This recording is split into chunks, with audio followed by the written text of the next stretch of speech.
Hey there, Deborah. Thanks for joining us today for my podcast, Plans on My Love Language. I think you're one of the most traveled people that I know, and you have a unique perspective, especially because you're retired. And I really wanted to just talk today about what travel has done for you as a retired person. So I wanted to just give you some time to share a little bit about yourself. I'm Deborah Mitchell Curry. I am, as Corrine said, I am retired. Um, Almost, I guess, in 3 weeks will be 11 years. Oh, wow. Yeah, wow, it just flew by. Um, I am a widow, mother of two adult sons, and one daughter-in-law, and one fabulous 2-year-old grandson. Yay. Yes, yes, yes. And so travel for me, one of the things I love to do is to go new places, meet people, um, find and explore, um, just make new experiences, new memories. And so I have found I've been able to do that since I retired. When I was working, let me back up. When I was working, I traveled a lot for my job. And so I love that. I love meeting the new people and seeing new places and just trying new things. I'd like to think that I'm somewhat adventurous, somewhat. No bungee jumping, no jumping out of planes, none of that. No, none of that. But basic things, trying and just discovering new places, new faces, things to do. And so when I retired, I thought, okay, this gives me the flexibility because I don't have to go to work just to, go some of the places I've always wanted to go. I did some of that with my late husband. And because when my children were growing up, we traveled. And so because I thought that was important for them to see new places and have experiences, for us to have an experience as a family, of seeing new places and faces, and even visiting with relatives and stuff like that. But just trying new things. We've discovered a lot of places that I never would have thought of, only because they were either places we could drive to or we could fly to. It just depends on, it depended on how much time and what our budget looked like. Mhm. So that's how it started. So since I've been retired, though, because I travel with other retired people, that's the main thing. We just come up with ideas. It's like, oh, what do you think about this? What do you think about the I own a timeshare? So several of the people I travel with, they also own timeshares. It's almost like just opening up a book and saying, where do you want to go? And I'm usually the person that says, what about this? And so Mhm. other people will be like, yeah, that sounds good. And when I do travel with some of my friends who are still working, it's usually we're trying to do a celebration or something like that. So, and we just want to have these, it's all about creating memories and sharing experiences. That's kind of it in a nutshell. So you mentioned you've traveled with your family, you've traveled for work. Now that you have all of this free time, how do you like what is the process to even plan a trip? Like you said, "Oh, what about this?" But a lot of people have ideas, but how do you get the idea into something that actually happens and you actually go? Well, a lot of times, like I'm looking at now for 2026. Okay, what's coming up? Like my youngest son is graduating with his master's degree, and that'll take place in California. So that's going to be a trip. I've already put it on my calendar. I said, okay. And his godmother, my roommate from college, said, okay, I'm going. So, okay, that's one trip. I'll be celebrating my 50th high school reunion, and they finally gave me a date. That's another trip. Mhm. Going with my alumni association, because I'm the vice president of fundraising, and we came up with this wonderful idea. We went to New York for a weekend in August, and we're going back this time in April to see a play. You know, we're going up on the train. We're going to spend the night, we're going to stay overnight in a wonderful hotel. And then we're going to see the play. And then maybe the next day we'll go see another play. And then we'll get on the train and come home. So those three things are already on my calendar. Uh, and it just depends on what comes up. Um, like I said, I travel with other people who say, well, I heard about, or this group I'm going with, they're going to Mardi Gras. You want to go? Because, like I said, most of my friends who are retired, they like to travel. Hmm. And so, because they come up with, it's just brainstorm. It's a lot of brainstorming and not being hesitant about saying, okay, because a lot if stuff is already planned, it's real easy. It's It like is. Yeah. pay the money and go. Uh, Yeah. and I love that. I don't mind a lot of times I'm the person who's putting these things together. And that's okay. But if somebody else can put it together and all I got to do is say, okay, let me see if I can fit that in, that's fine. But being open. And a lot of my friends say, oh, you're very spontaneous. I guess I am. Because like now, I have a trip planned for Christmas. We're all getting together with family. I decided last year we were going to do that. And because it was a success, now everybody wants to do it again. Yeah. Yeah. There were like 13 of us. So a lot of times it's like doing it once and people enjoying what happened the last time, that experience, having good memories. And so now they're like, well, let's do that again. Hmm. Let's do that.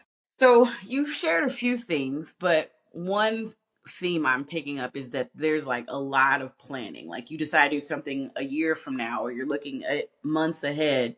How does that help you as someone who's retired, like for budgeting purposes? Like why is planning really an essential part of that? Well, that's how you can afford to go because it's almost like travel on a layaway. Hmm. If you have enough time, then you can say, well, okay, I don't have to just you know fork over $5,000 or $7,000 or whatever the amount is.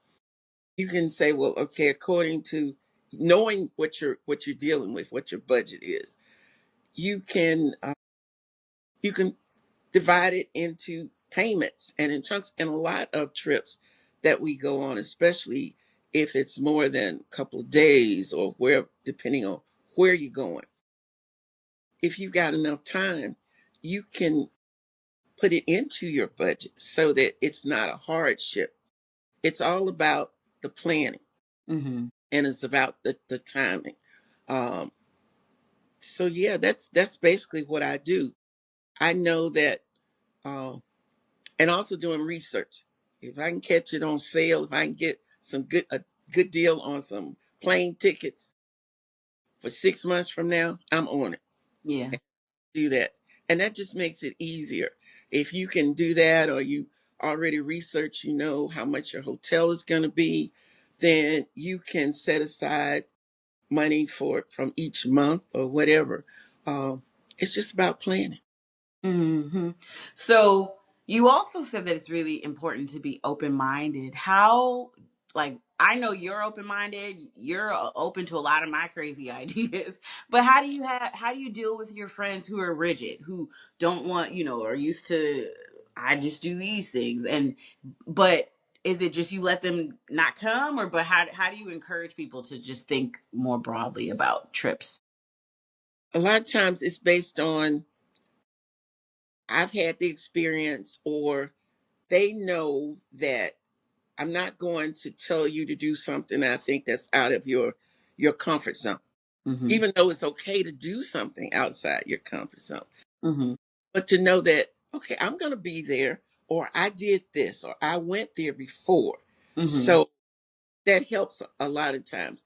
You do have a lot of people who say, I don't know, I'm worried about this, I'm worried about that. And you're like, well, just to know that you're not the only one who hasn't been. There are people like myself. I've been there, so it was okay for me, and I can have you talk to other people. It's just about sharing, because a lot of times people, if you just talk to them and say, well, what are your reservations Mm-hmm.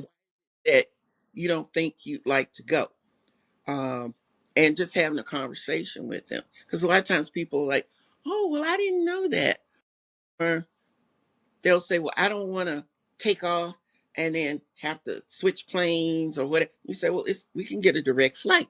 Mm-hmm. Now, if you're afraid of flying, I can't really help you with that. And there are people who are. Yeah, you're gonna have to get on a train or a slow bus or drive. Mm-hmm. But I've said to people who are hesitant about that, if somebody's with you, that makes it easier. Because if you're traveling with somebody, the fact we can, have conversation, it's okay for you to take a nap, read a book, whatever. And your fears, once you start doing some of that, then it's like, oh, that wasn't bad. A lot of times people are just hesitant because they've never tried it. Yeah. And the fact that a lot of these things, or they're like, or I tell them, I'm not afraid to try it. Mm-hmm. Uh, okay, well, if we can go together, I'll hold your hand. Uh, Yeah. and I've literally had to do that. Oh, I can't get on this boat. Okay, as long as you don't push us both in the ocean, then we can get on here. I'll hold your hand and it'll be okay. Yeah. So it sounds like information is helpful. Yeah. You think The so? more you have that you can share with people, uh, that helps to eliminate a lot of their fears and apprehensions, Mm-hmm. because people just, it's the unknown. Mm-hmm. It's the unknown. Uh, that doesn't really bother me, but like I said, I'm kind of adventurous. Like, no bungee jumping or anything, but I'm at Yeah. to a Optional. certain point. Yeah, Optional. yeah. Um, you and I are in different generations, but we've traveled together. What value is there in that, in having people of mixed age groups travel together? I think it's great because different perspectives. There were things that we did, like when we were in Paris. I mean, there was stuff that it was like, oh, we're gonna go here, we're gonna go there, or you have options. Mm-hmm. I like options. Or I hadn't thought about that. I'm glad you brought that up, because I think there are things for like my generation. People are like, okay, like I know I'm not gonna do a hike. That much I know I'm not gonna do. But it depends. If it's something like, if everybody's doing it and it's not really like, we're not, climbing a mountain or something like that, then I might do that. And I'm glad somebody else brought it up. That's not my, because people in my generation might say, oh, no, I don't know about doing that.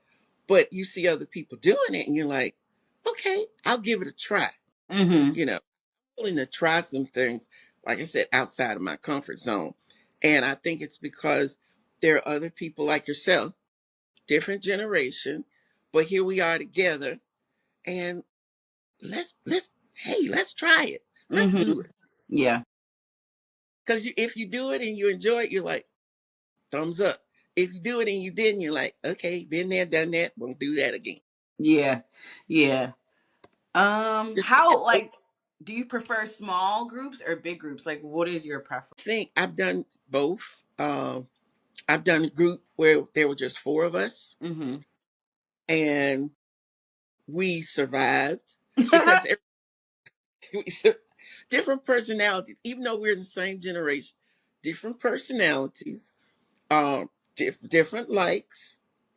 One person in our, um, I travel like every 5 years with my roommate and suite mates from college, because we're celebrating the same significant birthdays. Uh, One of them loves to shop, and she is probably the person that they were talking about, shop till you drop. Because we will cover the whole mall. Knowing that, I know that I need to find a place to sit down Mm. and enjoy the sights because I know her. And okay, I'll go so far, and then I'm like, I'll be here when you finish those other two stores.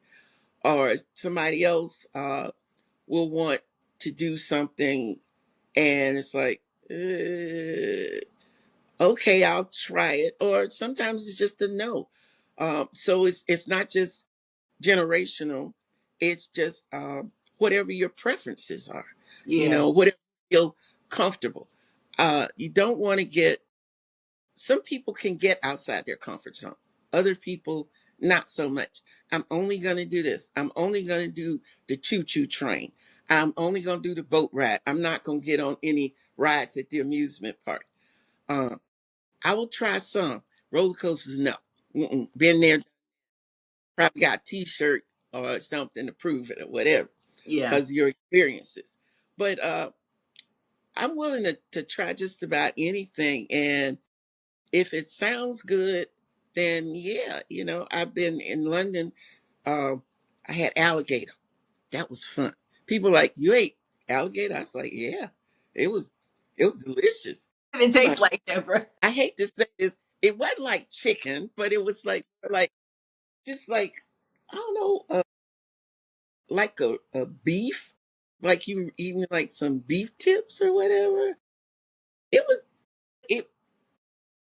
Yeah, I guess that's the best thing because everybody said, "Oh, it tastes like chicken." No, it didn't taste like chicken, but it was good. It, Yeah. it was it was good. So that kind of thing where people are like, oh, they're squeamish about it, but if people see you doing it, then they're like, okay, I guess I can do it. Yeah. I guess, yeah. So, because you're retired and you have all this free time, you're not going to work every single day. You're not having to run behind your kids because they're grown.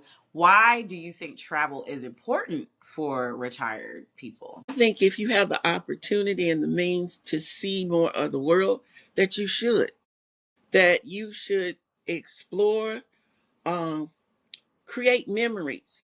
I mean, once when my grandson was born, I was just before he was born, I was out, where was I? St. Martin. And in the middle of the ocean, they said, oh, they're changing the due date. They're going to do this. And I was like, oh, let me get back. Got back, flew there. I was there when he was born because I wanted to be a part of that experience.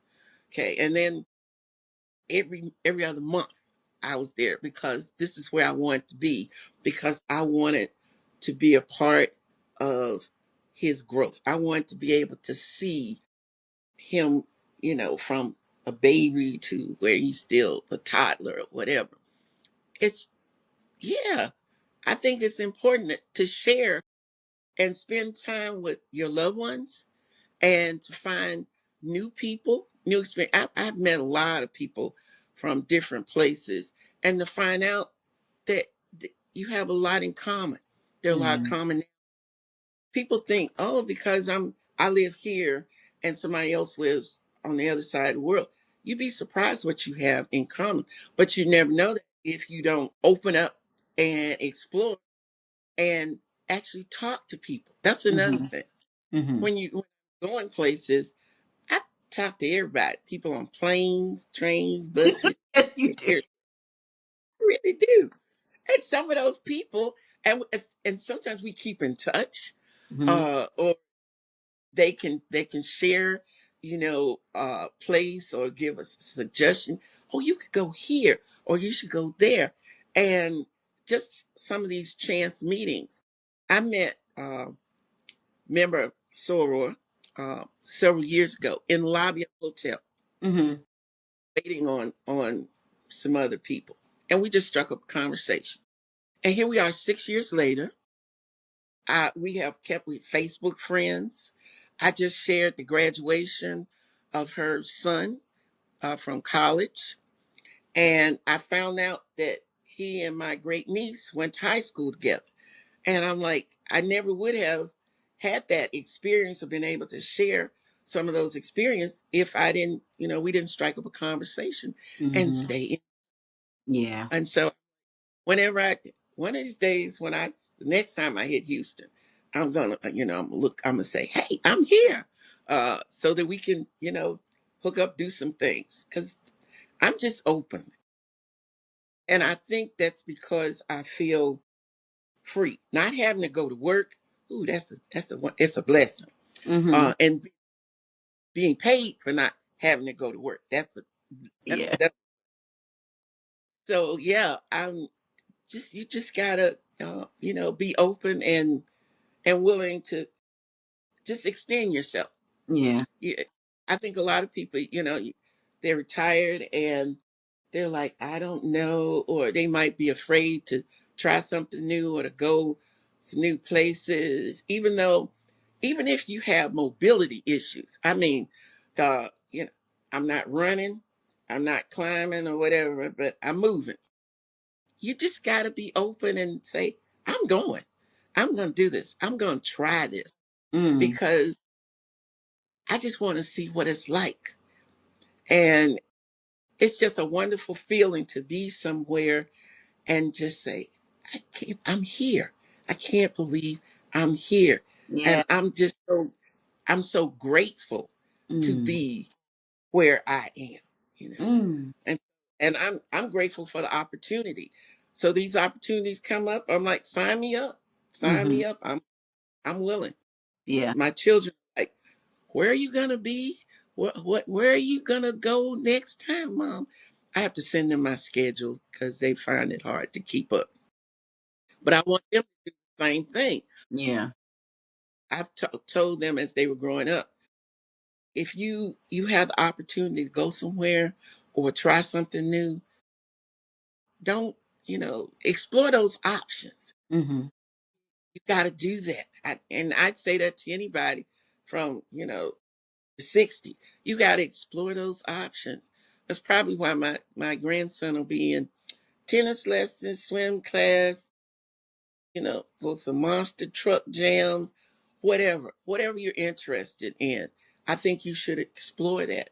It's like when you're in high school. I know a lot of times if you're taking a foreign language and they will set up a trip to that country, you should go Mm-hmm. immerse yourself so Yeah. that, oh, I can actually talk to these people. It's not just I'm doing this for a grade. I'm actually being, and when you know the language, the people treat you differently because they know that one, you've at least made an effort to try to speak their language because we're Americans, we think everybody should speak English. And if you're going to a Spanish speaking country, that's not what they do. And Mm-hmm. that's what you should at least try a little bit. Even if you just know a few words, people are open. I mean, I tried that in Paris. I was like, bonjour, something, something. And they were like, I was like, okay, bonjour. Okay. My high school French, and I didn't follow up so that I was like, I know a little bit, just a little bit, and it was wonderful because the person I was talking to was like, oh, but you said that so smoothly. I thought you were native. I thought, okay, okay. And people are just willing to extend themselves or help you or offer suggestions. And Mm-hmm. I think that makes it, uh, it's just the experience. It just makes it memorable. It Mm-hmm. makes it memorable. So, yeah. You and I have planned a few things together. Like you mentioned, we went to Paris in September. We've gone to New York together. What do you Yes. think that kind of fellowship also does for organizations and clubs, like the value of that to their membership? I think when you spend time with people in the organization, it's wonderful to be in the organization, but usually you come into meetings that you don't get to know people.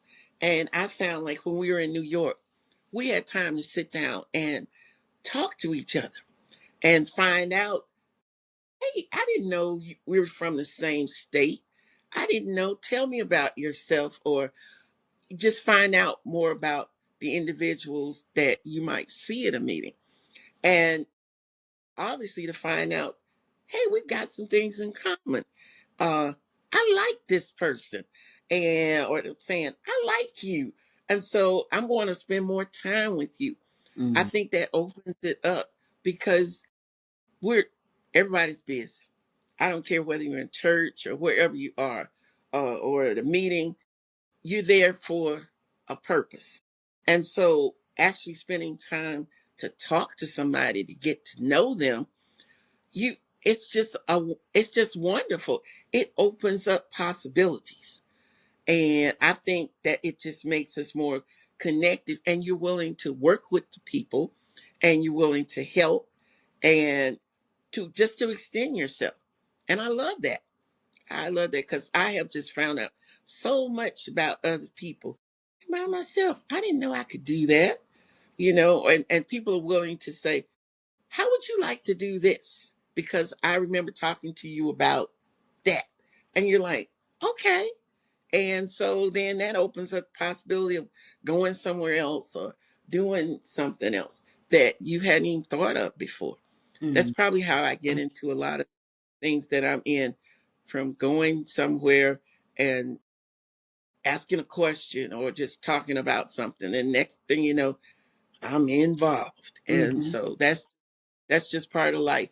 And I think getting others involved, because a lot of times people will, if you're involved and they see that you're involved and you say, what about you coming over and doing this? And they're like, will you help me? Or will you be there? And you're like, yeah. And so it makes it a more cohesive organization. mm, And I think it enriches everybody's lives. I know it has enriched mine because I spent time talking to you. I've learned all kinds of things. Um, and trying these new things has helped me, so that, a lot of times we have a fear of doing something. mm, I know if I push a button, nothing's going to blow up, especially on a computer. Knowing that, because I've got friends, they're like, oh my God, I pushed the button and this went away. I'm like, it's okay. It's still there. We can go back. We can find, oh, really? Yeah. And I found that I'm not totally fearless, but I'm a lot more fearless than I used to be. mhm. And I think that these experience, spending time with you and some of the other people that I know from some of these trips, some of these other experiences, it's just wonderful. And finding that, like I said, that what we have in common. Yeah.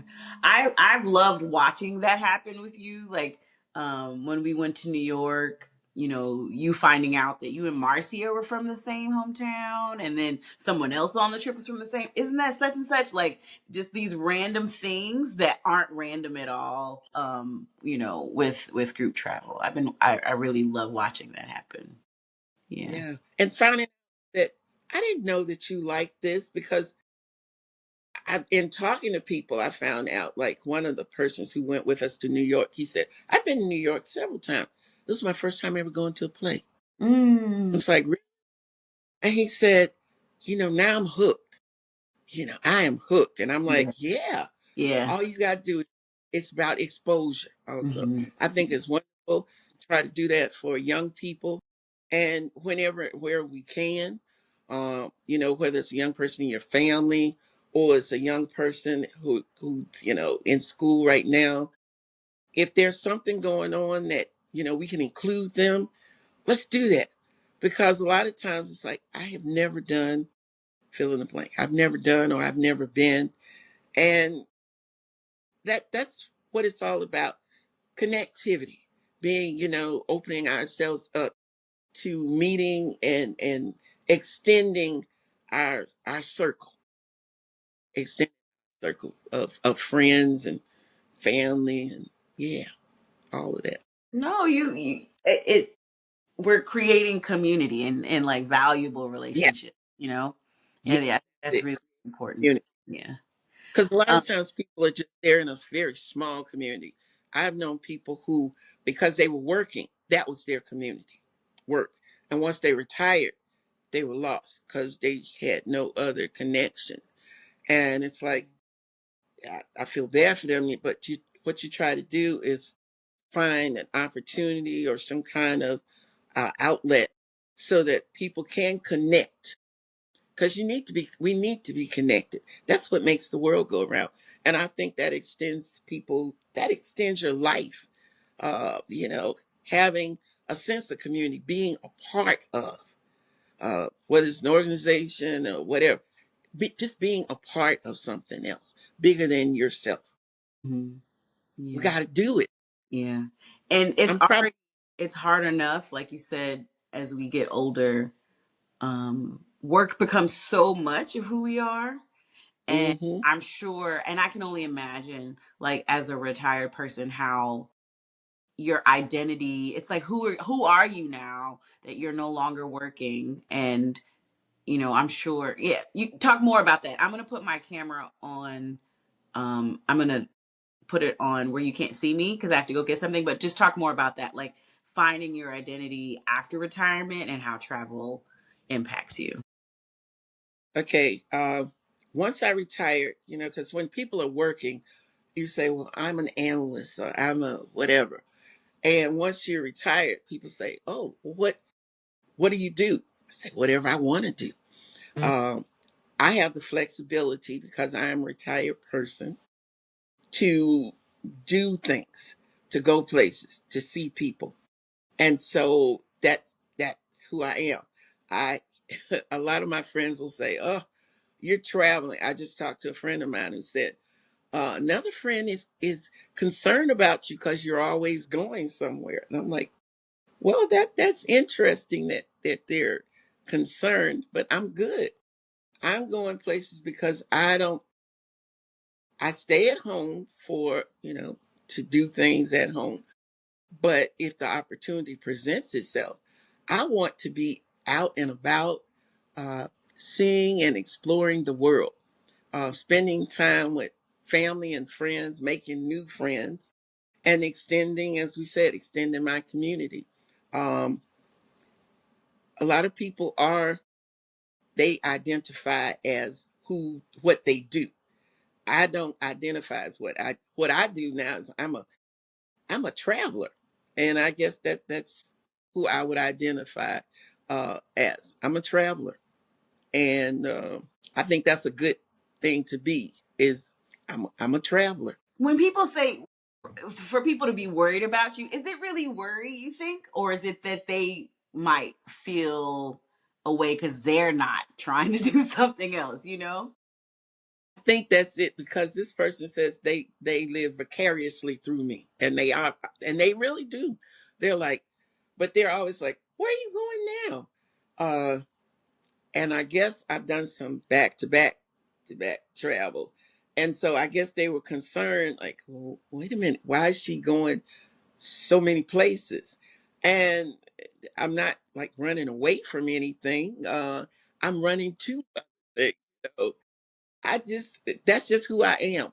I'm just trying to be my authentic self. I think when you're working, there are stipulations, there are guidelines. You can only, if you got some um, time off, or if you've got vacation, whatever. Those are the times you can travel. I'm not. I don't have those restraints, and I think people just have to know that uh, I'm not running away. I'm running to places and people, so that yeah, things to do, events to go to, like homecoming, or going to something special. I'm going to see family. I'm going to participate in a wedding. I'm going to whatever. It's just, but for a lot of people, it's like, I'm concerned because I have been told, I've been asked, why do you have a house? And I'm like, I have a house because I have to come back somewhere to unpack and pack and wash my clothes and stuff. So, and just enjoy being here. But yeah, that's what I do. That's my life now as a retired person. Is I am a traveler. So, what was your most favorite trip? Like your most recent favorite trip that you've taken? Mm, I enjoyed Paris. I wish it had been warmer because Okay. I know they had coldest days in like 40 years, they were saying. Uh, because I had been before, I'd been like 6 years ago. And I said, oh my gosh, there's so much to see and do. And I Yeah. didn't get to. This time I got to see it and do it. And I was like, this is wonderful. I guess it was part of my bucket list. And so having been there and just experience it, that was, yeah, it's just, it's hard to describe. I enjoyed being there. I enjoyed seeing the sights and just seeing stuff and being a part of the fabric of the city. It was it was great. Um, that was a good trip, and I enjoyed New York.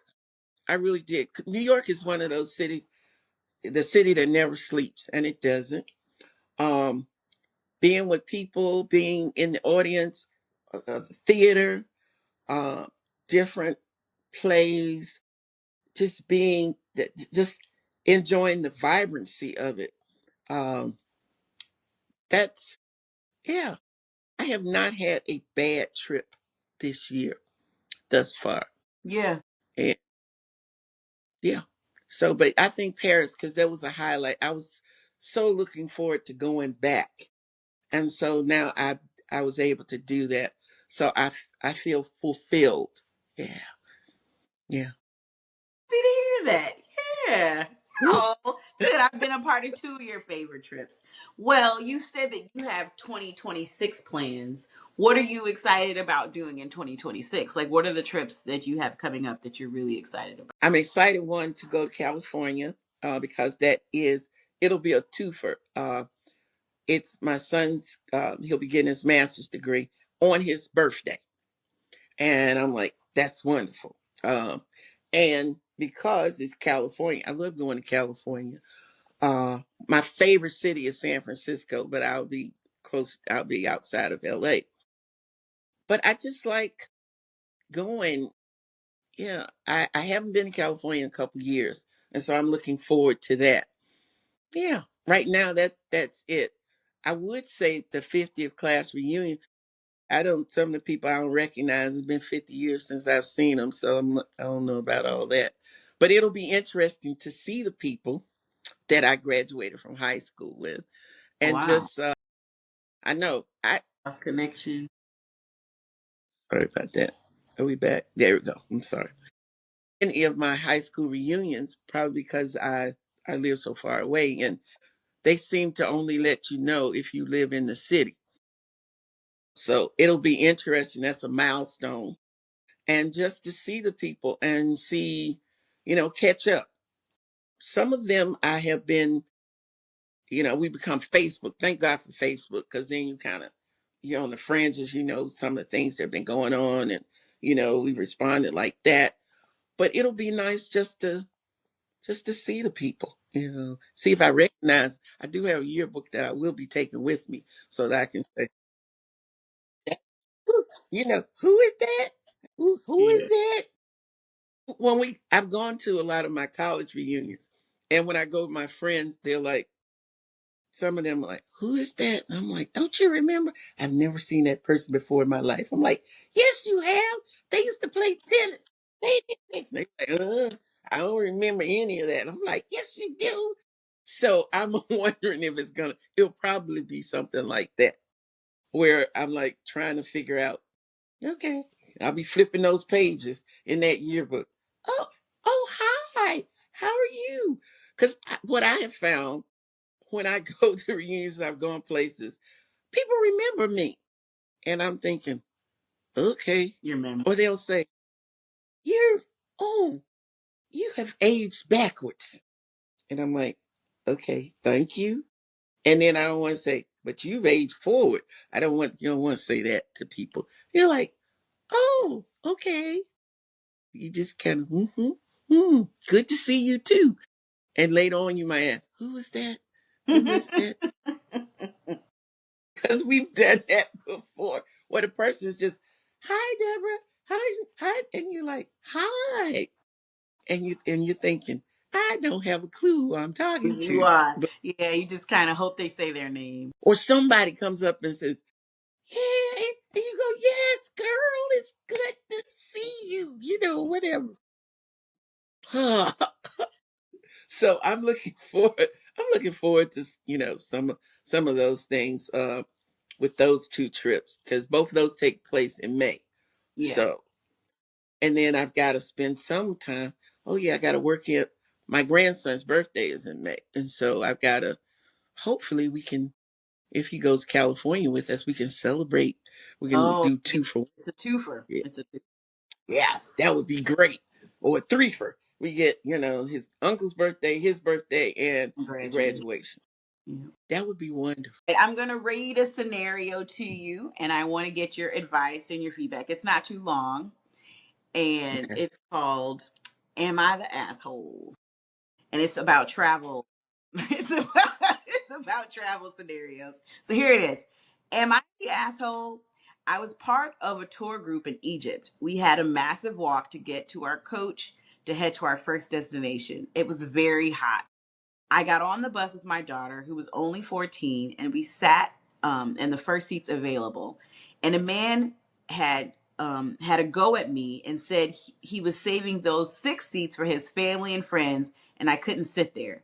I told him too bad and sat down anyway because I was one exhausted and the heat from the heat, and two, I didn't want to be separated from my daughter, and I wasn't sure how many seats were left together.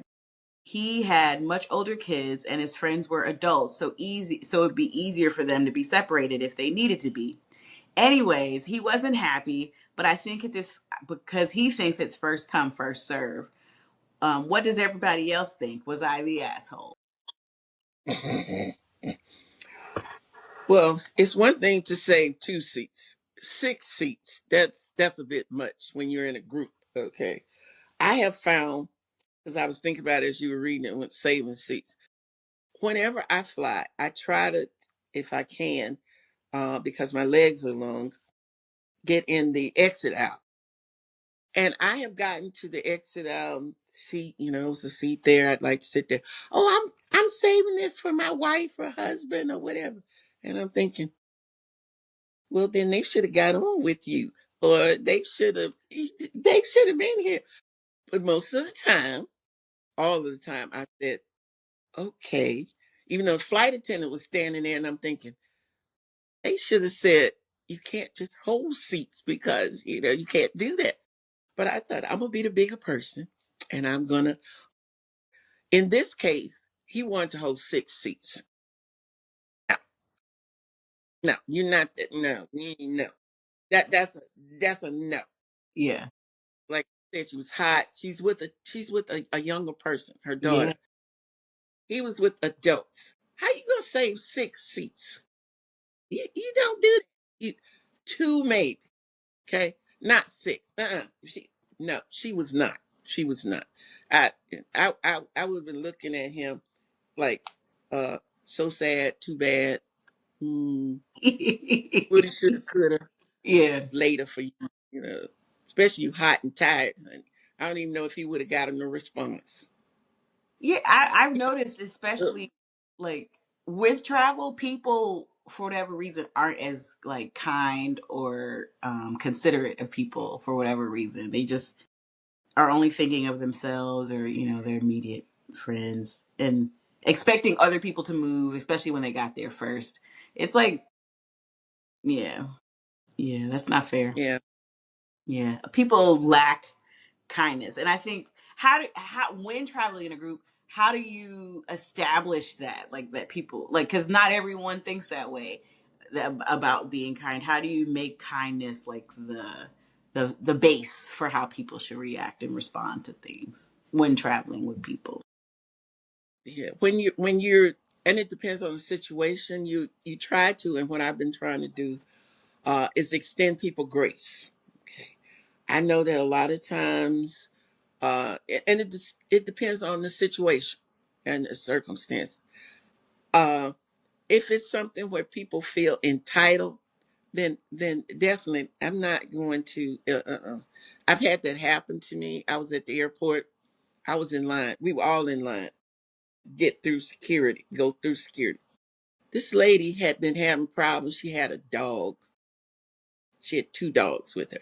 And at the counter, they had her about, they were like, Miss, we told you this, blah, blah, blah. So I'm next in line. I'm about to, and she walks up with the dog. And she said, and I'm like, excuse me? Because it's a line of people. She said, oh, she doesn't mind. No, she said, she doesn't mind. And I said, I do mind. I really do mind. You didn't ask. And so, no. The answer is no. Ah, and because I was thinking, you can't do that. You can't just walk up like, I think all of us were in this line. I think sometimes people are just oblivious to things, and it's fine. Because, I mean, I've done that before. You know, you walk up, you're not really paying attention, and people say, excuse me, there's a line. You're like, oh, I'm very sorry. And you do what you're supposed to do. Other people are like, oh, I don't think they'll mind. Yes, we do. Yes, we do. And so you need to be very conscious of that. Like I said, I try when I can, and it depends on the situation, to extend people some grace.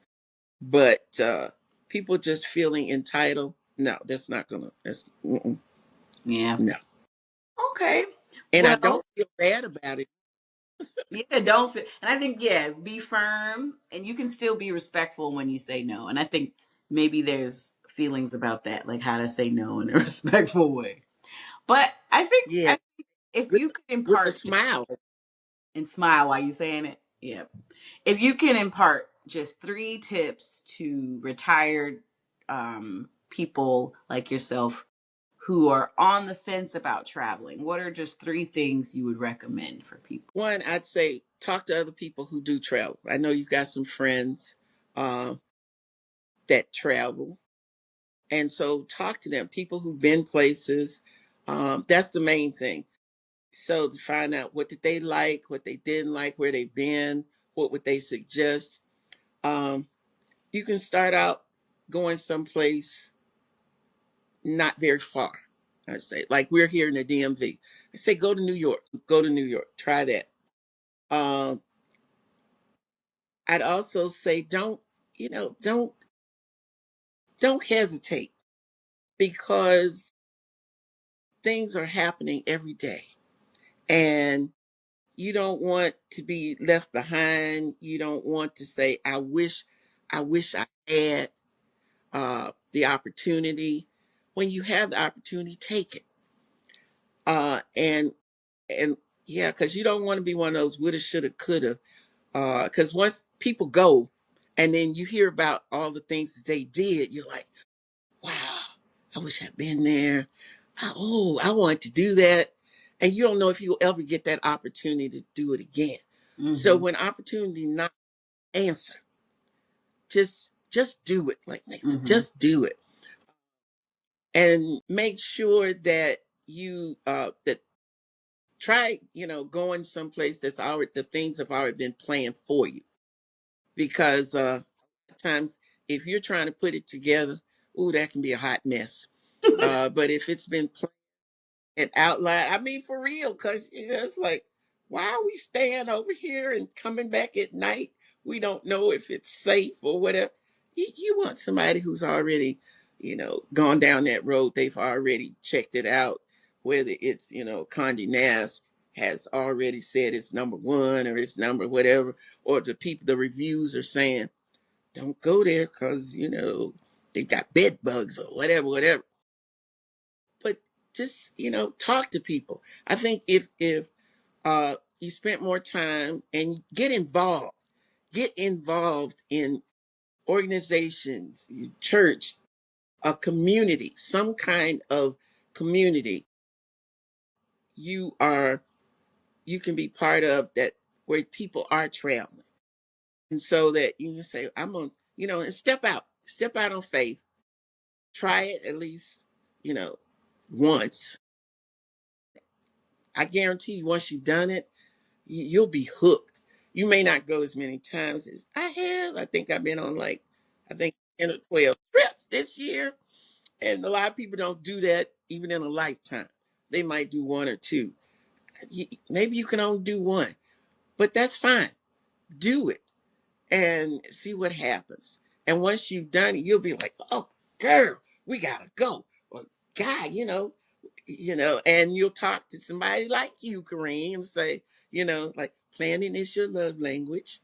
And to say that, hey, you got a trip planned you know, for Montreal, for Iceland. I want to do that. Like, okay, okay, let's do it.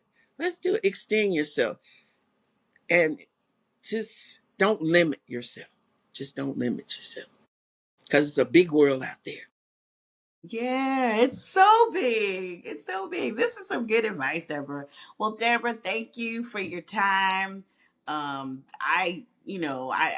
always happy to travel and to hang out with you, and you're a pleasure. So thank you. Well, thank you for inviting me. This is my first ever podcast. Ooh, oh my God. Ooh, see, I had never done that before.